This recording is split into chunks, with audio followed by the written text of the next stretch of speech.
Hello everyone, I am Paramanand Dasar, Assistant Professor, Department of Commerce, Government First Grade College, Haryana. Today I am going to discuss with you very important topic in financial markets and institutions, that is red herring prospectus and green shoe option. So today I will cover what do you mean by red herring prospectus and features of red herring prospectus, what is green shoe option, GSO, then process of green shoe option. So let us begin with meaning of red herring prospectus. According to section 62, 3 and 4 of the Companies Act 1956, a prospectus which does not have complete particulars on the price of securities offered and the quantum of securities offered is called red herring prospectus. Means a red herring prospectus is a prospectus which is not having all details about the issue and the company. A red herring prospectus is a preliminary prospectus filed by a company with the Securities Exchange Commission, that is SEC, usually in connection with the company's initial public offer. A red herring prospectus contains most of the information pertaining to the company's operations and prospectus, but does not include key details of the security issue such as its price and the number of shares offered, etc. A red herring prospectus can function as a source of information regarding as a potential offering that is currently being crafted by a particular company. Versions of the prospectus that have not been fully reviewed by the SEC may present company too favorably. This view may be adjusted after the SEC has requested revisions before final approval. So, preliminary statement, we can say that red herring prospectus means red herring prospectus is a preliminary registration statement that must be filed with the SEBI. Red herring prospectus describes the initial public offer and the prospectus of the company.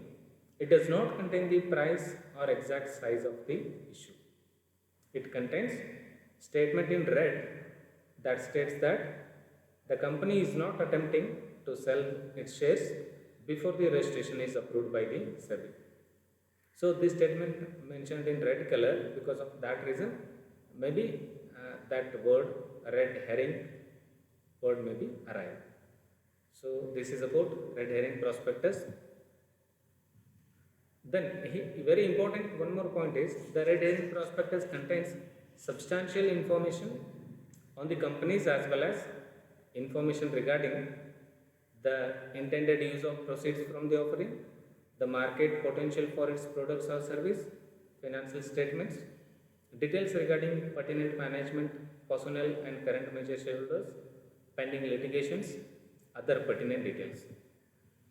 Then if we see the features of red herring prospectus, it shall be filed with register of company, that is ROC, at least 3 days before opening of the offer. So red herring prospectus should be filed with the ROC at least 3 days before opening of the offer. A copy of this prospectus also be filed with SEBI. It carries some obligations and liabilities as are applicable to an ordinary prospectus. It must contain the details as required in Schedule 2 of the Companies Act. It must sign by the directors of the company or their constituted attorneys. Then we will move to green shoe option. A green shoe option is an over allotment option. In the context of an initial public offering, it is a provision in an underwriting agreement. Normally, green shoe option grants the underwriter the right to sell investors more shares than initially planned by the issuer if the demand for a security issue proves higher than expected. When company makes a public offer of equity and other shares, there may be more demand for the shares resulting in oversubscription because there are many short-term investors who make applications for the shares. In such case, the company will not be in the position to satisfy all the applicants. So there will be excess demand for the shares and it is likely to be sold in the future at price higher than the purchase price. These short-term investors are known as flippers. They have only limited information on the company which issues the shares. They only think that shares can be sold at higher price in future. So in such circumstances, a company can exercise a greenshoe option to stabilize the post-listing price. The issuer company has to issue more shares in case of oversubscription. Greenshoe option is an option given to the issuing company to allot additional number of shares than the number of shares originally intended to issue. Hence, the greenshoe option is an over-allotment option. Here, greenshoe option typically allows underwriter to sell up to 15% more shares than the original amount set by the issuer for up to 30 days after the IPO if demand conditions warrant such action. For example, if a company instructs the underwriters to sell 200 million shares, the underwriters can issue if an additional 30% million shares by exercising a greenshoe option. That is, 200 million shares into 15% is 30 million.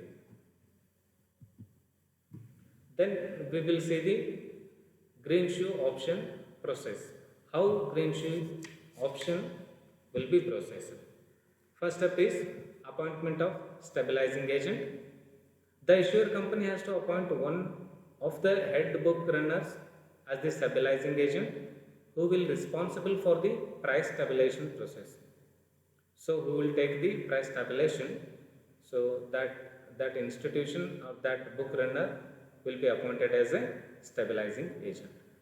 Second step is permission to borrow shares. The stabilizing agent is permitted to borrow shares from the promoters of the company or from the pre-issue shareholders or from both up to 15% of the total number of shares to the issue.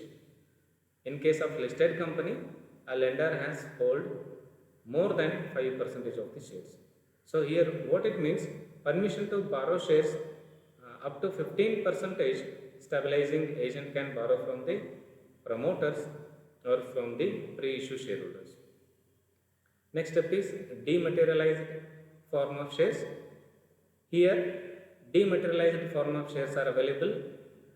The shares should be in the dematerialized form which are going to be issued. Those shares will be prepared. Then allocation of shares.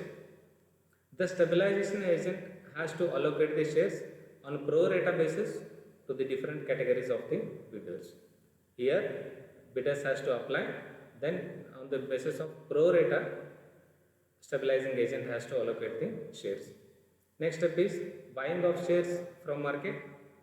After getting the shares listed, if there is any downward trend, the stabilizing agent will buy the shares from the market with the view to ensure that the price of the shares do not fall below the issue price. However, the number of shares purchased should not exceed the number of over-allotted shares. Further, once the shares are purchased, they should be sold back in the market. Very important point here is, after getting the shares listed, if there is any downward trend, the stabilizing agent will buy the shares. Then next step is stabilizing mechanism.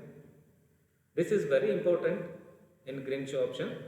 The stabilizing mechanism is available for the period disclosed by the company in the prospectus, should not exceed 30 days from the date when trading permission is given by the stock exchanges. Next is GSO bank account. Greenshoe option bank account, that is GSO. The stabilizing agent has to open GSO bank account in which the money received from the issue additional shares is kept. This amount has to be used by the stabilizing agent to purchase the shares from the market. So this is about GSO bank account opening.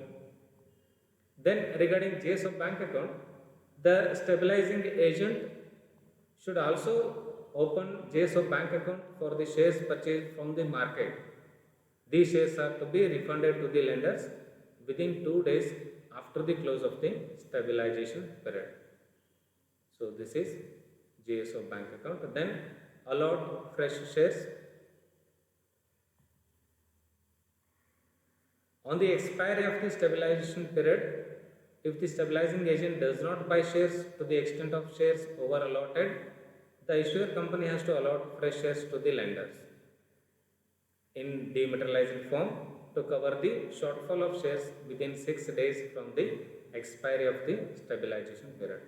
So here, on the expiry of the stabilization period, if the stabilizing agent does not buy shares to the extent of the shares over allotted, the issuer company has to allot fresh shares to the lenders.